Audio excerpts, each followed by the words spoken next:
Bapak-bapak, ibu-ibu, iwan akhwat, apa kabar? Baik-baik? Alhamdulillah.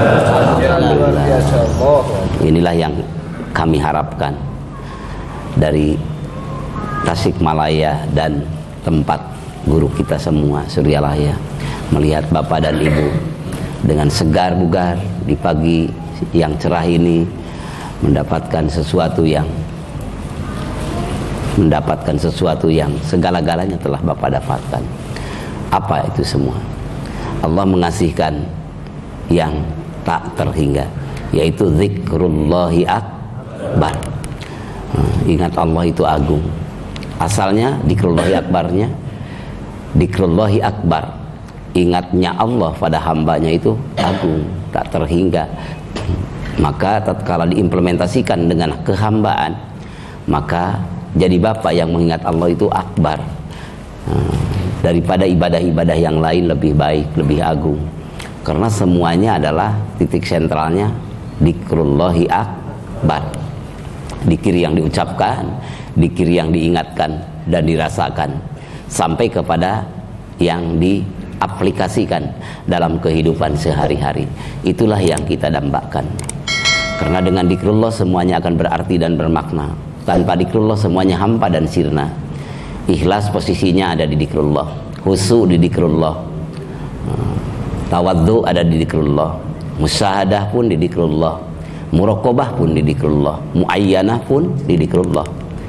Bahkan istilah ahli tasawuf, mukasafah pun, mukaffahat pun ada di kekuatan zikrullah, biquwwati dzikrillah, dengan kekuatan mengingat Allah. La ilaha illallah.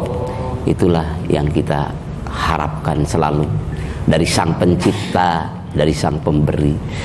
Hanya dengannya kita bermakna. Maka melalui manakiban yang Bapak Ibu selalu mudawamahkan di tempat yang mulia ini, dengan memakai metode torikoh yang dipakai Qadiriyah wa Naqsabandiyah, yang melalui TKN Pondok Pesantren Suryalaya, yang mursidnya yaitu Syekhul Kamil Mukammil Syekh Ahmad Sohibul Wafatajul Arifin radhiyallahu anhu, dan musalsal sampai Rasulullah sallallahu alaihi wasallam. Itu semua rangkaian pilihan Allah. Rasulullah pemberi contoh. Kita semua sebagai umatnya yang diberi contoh. Kalau yang memberi contoh sampai pada Robnya, maka yang diberi contoh pun tidak ada alasan tidak akan sampai. Tetap harus sampai. Mudah-mudahan kita selalu bersamanya. Amin. Maka dalam istilah thariqah itu semua melalui silsilah. Di silsilah itu musalsalnya dari Syekhul Mursid sampai Rasulullah. Di bawah Syekhul Mursid muridin, muridat. Nah, disebut silsilah itu adalah untuk sulamul muridin, titian para muridin, tangga-tangga murid, tempat meniti menuju Sang Pencipta. Itu semua istilah bahasa, akalnya dalam pandangan thariqah dan makrifat hakikat, diimplementasikan dengan syariat. Pada hakikatnya pada Allah itu tidak ada jarak dan tidak ada batas. Cuma bahasa akal untuk hamba dan manusia, maka pakai istilah bahasa syariat, bahasa thariqat, bahasa hakikat dan ma'rifat, yang semuanya itu adalah dalam koridor Islam. Maka tatkala orang mengungkapkan satu kata dalam dimensi bahasa thariqat, syariat, thariqat, hakikat, ma'rifat, itu semuanya tergantung para pencerna, pemilik wawasan dan pemilik tujuan. Nah, mudah-mudahan kita dengan bingkaian tujuan kita adalah ilahi antamak waridho kamab atini mahabbataka wa ma'rifatak. Jadi bersih dari kontaminasi syirik. Kita pakai thariqah melalui wasitoh ataupun wasilah, wasilatum bainana wa bainallah, perantaraan kita dengan Allah, yaitu habibana wa nabiyana Muhammad, dan terus sampai warasatul anbiya, penerusnya ila yaumil qiyamah. Bukan berarti kita mengiktikadkan kepada selain Allah kekuatan, pemilik, pencipta, semua itu lillah, milik Allah. Nah, maka untuk menyelamatkan dari praduga, persepsi ataupun penafsiran yang bukan-bukan, yang akan menggelincirkan kepada kemusyrikan, maka dalam thariqah otomatis alat yang utama, yang dohir dan yang batin tidak keluar daripada kalimat inti tauhid, yaitu kalimat la ilaha illallah. Yang diucapkannya semua akan menghimpun amalan-amalan yang dohir, yaitu kalimat la ilaha illallah. Sebagaimana firman Allah dalam surah Muhammad ayat ke-19, fa'lam annahu la ilaha illallah. Ketahuilah aktivitas kamu, perilaku kamu, bimakna al-hala wasanna, itu tingkah dan perilakumu tidak boleh keluar dari landasan kebenaran la ilaha illallah. Maka jaminan dari Allah. Dan hatinya pun yang menyangkut ketauhidan, keyakinan, tidak boleh keluar dari makna kebenaran la ilaha yang diingatkan, yaitu menurut ilmu nahu la nafi muqaddir. La nafi muqaddir itu apa? Jadi meniadakan yang dihayalkan oleh kita, yang diimajinasikan oleh kita, yang diilusikan oleh kita, yang dikira-kira oleh kita, semua hapuskan oleh kita. Exit, keluarkan. Nah, tatkala memunculkan kekuatan tarik menarik termasuk diri kita, tidak ada yang memiliki manfaat dan madarat. Nah, itu di exit, dikeluarkan. Ilaha, Tuhan yang menyandang kekuatan, keperkasaan, kesempurnaan. Jadi tidak ada Tuhan yang berhak disembah, diikuti, didambakan illa kecuali Allah. Dimusbatkan, illa isbat, tetapkan. Allah musbat, ditetapkan. Yang ditetapkannya siapa? Allah. Masukkan ke kolbun. Masukkan ke kolbun. Tetapkan. Siapa yang ditetapkan itu? Ismu'dat. Yang menghimpun semua asma dalam kolbun Bapa, dalam kolbun kita. Maka udah kamal Allah dalam muraqabah Bapa, musyahadah Bapa. Tidak ada yang maha sempurna. La-nya itu sudah mengakui kemahasempurnaan Allah. La dalam syariat, dalam arti ilmu nahu, di-exit semua kira-kira kita. Tapi la dalam ketetapan kolbun kita, tujuan kita, kekuatan hati kita, sudah sempurna Allah. Kedudukannya dalam kolbun Bapa dan Ibu. Mudah-mudahan Allah berikan pada kita semua. Amin. Amin. Ilaha Jamal Allah. Semua yang kita lihat, alam semesta, berbagai kejadian tidak keluar dari jamalnya Allah, yaitu indahnya ciptaannya. Hiruk pikuk kita, suka duka kita, semua yang ada tidak keluar dari jamalnya, tenggelam semua. Maka ilaha jamal, illa jalal. Di samping jamal kamalnya Allah, Allah itu maha perkasa, maha agung. Tidak ada hak intervensi siapapun, tidak bisa. Dari mulai makhluk apapun, semulia apapun, itu prerogatif Allah semuanya. Itu jalal. Yakinkan dalam kolbun kita, insya Allah tidak ada kemusyrikan. Maka thariqah bukan menduakan Tuhan, apalagi mentigakan, apalagi mengempatkan, melimakan, tapi justru menghantarkan ketauhidan untuk membuktikan hamba di hadapan Allah. Allah Qahar. Allah Qahar, maha perkasa, maha memaksa. Semua ada yang dilogikakan bisa dijangkau dengan logika, dan yang banyak tidak terjangkau oleh logika. Semua dalam qaharnya Allah. Contoh, anak yang tidak punya dosa, umur 2 tahun, dosa apa dia sakit? Betul Pak? Punya dosa apa? tapi dia sakit. Tapi dengan pencernaan pikiran kita, kok kenapa anak ini sakit? Apa sih salahnya? Apa sih? Katanya Tuhan Maha Adil, gitu kan? Logika ini akan selalu bertanya. Tatkala masuk wilayah tauhid, Masya Allah, semuanya adalah kehendak Allah. Ada hikmah, ada jamal, ada jalal, ada kohar, tidak terpisah semuanya. Maka semua yang masuk logika dan tidak masuk logika dalam wilayah kamal, jamal, jalal, kohar Allah. La ilaha illallah.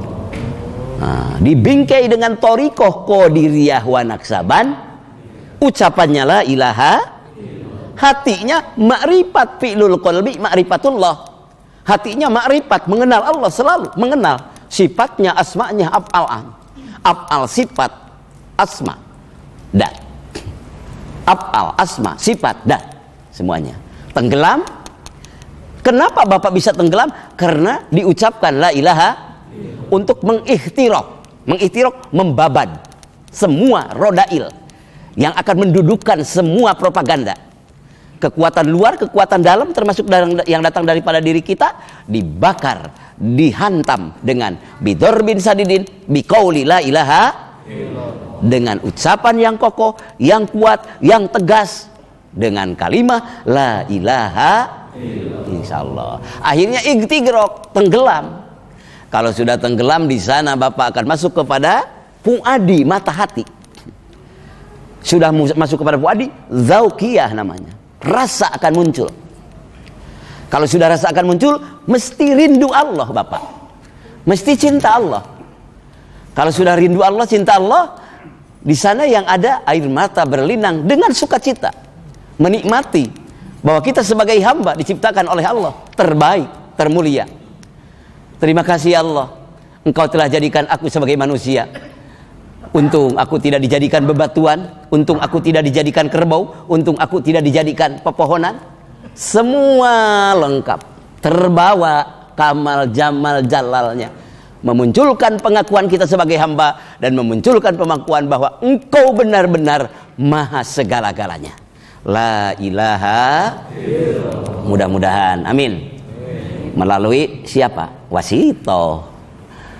Wasito itu siapa? Nur Muhammad, yaitu Muhammad Rasul.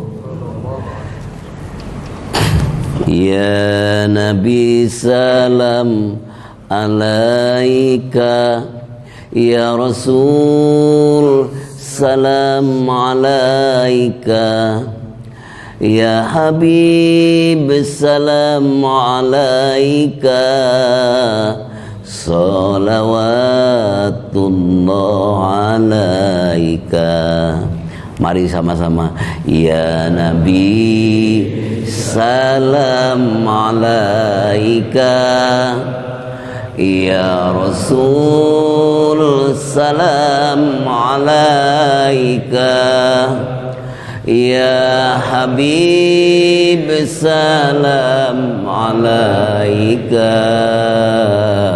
salawatullah alaika. Dikir qadiriyah wa naksaban, dikir qadiriyah wa naksaban. Dengan qadiriyah dikir jahar, hamba akan ma'rifat padanya. Dengan naksabandiah dikir sir, hamba akan tenggelam padanya. Amin. Ya Nabi salam alaika, ya Rasul salam alaika, ya Habib salam alaika, salawatullah alaika. Mudah-mudahan kita pengikut yang setia, amin. Ada, tidak ada, tetap kita bersamanya, amin. Itulah pengikut sejati. Ada, tidak ada dalam arti dohir. Kalau dalam arti batin, ruhanian, Muhammad tidak tertutup oleh ruang dan waktu.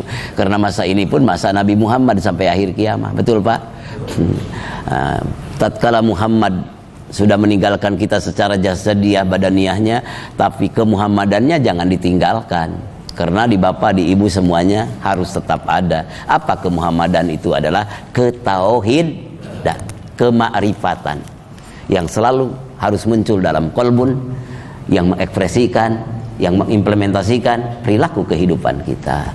Bihaqi la ilaha illallah. Dengan dikir makan pun ibadah, dengan dikir minum pun ibadah, dengan dikir suka pun ibadah, dengan dikir susah pun ibadah. Ya Nabi salam alaika, ya Rasul salam alaika, ya Habib salam alaika, salawatullah alaika. Sampai. Karena dengan dikir la ilaha illallah itu hikmatul kamilah, hikmah yang paling sempurna. Semuanya akan berarti dan bermakna.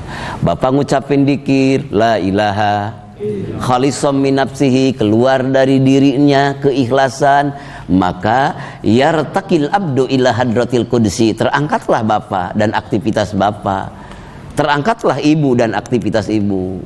Kemana terangkatnya itu? Bukan antar provinsi lagi, bukan antar benua lagi, bukan antar alam lagi, bahkan terangkat sampai pemilik semua keadaan, yaitu hadratul qudsiyah la ilaha illallah. Luar biasa kan? Tak terhingga kan? Luar biasa kan? Setelah itu terangkat bapak dan ibu semua di hadapan Allah sampai kepada tempat yang diridhoinya, kepada tempat yang dicintainya, yang didambakan semua insan yang beriman, yaitu bersimpuh di haribaan Allah yang maha pengampun, bersimpuh di haribaan Allah yang maha pemberi. Maka bahagia yang mana lagi yang melebihi itu semua? Betul Pak? Tidak ada. Maka setelah itu bapak dan ibu yang pintar, yang bodoh, super bodoh pun semua akan mendapatkan manfaatnya kalimat itu. Karena itu adalah anugerah yang tak terhingga. Maka Allah terus mengangkat bapak, Allah terus mengangkat ibu. Wa yatalaqal ilman laduni minal aliyil a'la. Allah akan mengajar terus yang langsung tanpa perantara. Dengan sampainya pakai tangga-tangga kemursidan, pakai tangga kerasulan yang Allah tunjuki, yaitu khairul khalqi Muhammad sallallahu alaihi wasallam. Nur Muhammadnya sudah menyatu dalam kolbun bapak, dalam kolbun ibu, maka akhirnya bapak pun tersambung bersama Allah yang tanpa wasito. Di sanalah Allah menghaturkan kekuatan iman, kekuatan Islam, kekuatan ihsan yang langsung dari hadirat Allah kepada hamba yang berkomunikasi aktif bersama Allah. Amin. Amin. Apa ilmu? Apa? Ya talaqal ilman laduni, ilmu laduni. Ilmu laduni yang datang dari Allah. Apa sih ilmu laduni itu? Intinya supaya enggak bingung, ilmu laduni itu adalah ahlakul karimah. Jadi semua dimensi ilmu akan menjadi manfaat bagi dirinya, manfaat bagi orang lain. Fungsi titik sentralnya ahlakul karimah. Apa artinya ilmu kalau tidak manfaat bagi dirinya dan tidak memberi manfaat bagi orang lain? Betul Pak? Semua ilmu banyak, tapi tidak dijadikan titik tolak untuk manusia berilmu setinggi apa. Walaupun Allah firmankan yarfa'illahu alladzina amanu minkum walladzina utul ilma darajat. Itu dalam kapasitas syariat. Tapi dalam thariqat, hakikat ma'rifat yang didasari dengan syariat, maka ilmu di sana yang harus mencapai nape bagi dirinya dan bagi orang lain, yaitu berakhlakul karimah, supaya fungsi kemuhammadan diutus oleh Allah. Wama apa? Innama bu'istu liutamima makarimal akhlak. Sesungguhnya Muhammad itu diutus karena untuk menyempurnakan akhlak. Beliau bersabda, sesungguhnya aku diutus tidak lain dan tak bukan, melainkan untuk menyempurnakan akhlak. Akhlak menghadap Allah, akhlak menghadap makhluk Allah. Dengan apa gerangan? Tidak mungkin bisa tercapai kalau tidak pakai senjata yang dititipkan olehnya. Senjata yang dititipkan olehnya berarti orang yang mewakilkan. Kita ini sebagai wakil. Sesuai firman Allah, inni jailun fil ardi khalifah. Aku jadikan engkau manusia di bumi ini adalah untuk menjadi wakilku, khalifah Allah. Kalau menjadi khalifah Allah, kita harus punya alat yang langsung dari Allah. Apa? Fa'lam annahu la ilaha illallah. Setelah Bapak memiliki alat itu, yang dohir dan yang batin, dalam mekanisme thariqah disebut thariqah qadiriyah wa naqsabandiyah wa jami'i ahli turuq dan semua thariqah yang mu'tabarah, maka itu menurut para mufassir dalam ulama-ulama tasawuf ataupun thariqah dikatakan yang menafsirkan surah Al-Baqarah ayat ke-138, sibghatallahi wa man ahsanu minallahi sibghatan, celupan Allah. Siapa lagi yang lebih baik dari celupan Allah? Ada apa yang lebih baik daripada Allah? Ada ciptaan yang lebih baik daripada Allah? Ada pilihan yang lebih baik daripada pilihan Allah? Ada stempel, celupan, stempel yang dipilih, yang distempel oleh Allah, yang lebih baik daripada celupan Allah? Tidak mungkin ada, betul Pak? Berarti yang lain semua adamun mahdun, tidak bermakna, tidak berarti, tidak ada. Kalau sudah mendapatkan celupan Allah, pilihan Allah, ketetapan Allah, karena Bapak menetapkan Allah segala-galanya dalam kolbun Bapak, dalam ucapan Bapak, dalam jiwa dan rasa Bapak, maka mesti ekspresi Bapak dalam gerak dan diam Bapak, wa nahnu lahu abidun. Wa nahnu, kami semua, lahu kepada Allah, abidun, beribadah ataupun menghamba. Itulah fungsi dzikrullah, la ilaha illallah. Mudah-mudahan wasitoh itu turun menurun sampai guru agung kita dalam makna thariqah ya Pak, dalam makna spiritual ya Pak, yaitu yang ditanamkan sebagaimana Rasulullah SAW telah menanamkan kepada Abu Bakar, masoballahu fi sadri illa sobabtu fi sadri Abi Bakrin.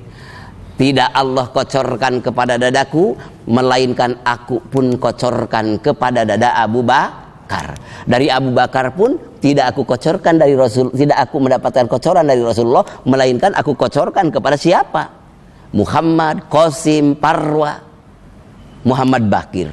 Terus melainkan aku kocorkan sampai Syekh Ahmad Sohibullah Fatajul Arfin, sampailah kita semua di Masjid Al-Mubarak ini. Alhamdulillah. Itulah Naqsabandiyah. Inti ketauhidan. Qadiriyahnya dari Sayyidina Ali karamallahu wajhah sampai juga pada kita semua. Alhamdulillah. Jadi tinggal terus amalkan, amankan dan lestarikan melalui di tempat yang mulia ini yang selalu Bapak terus mengamalkan, mengamankan, melestarikan. Ya Allah, mudah-mudahan berkahnya di dunia dan di akhirat nanti. Dan para perintis, para pejuang, wabil aula sesepuh Masjid Al-Mubarak ini, sesepuh TKN yang ada di wilayah ini, para pejuangnya, para perintisnya semua, ya Allah, mudah-mudahan ini semua ditutup kekurangannya, amin, ditambah kebaikannya, amin, dan yang hadirnya pun, dan akhirnya semua tersambung dan bergabung di dunia ini dan di akhirat nanti.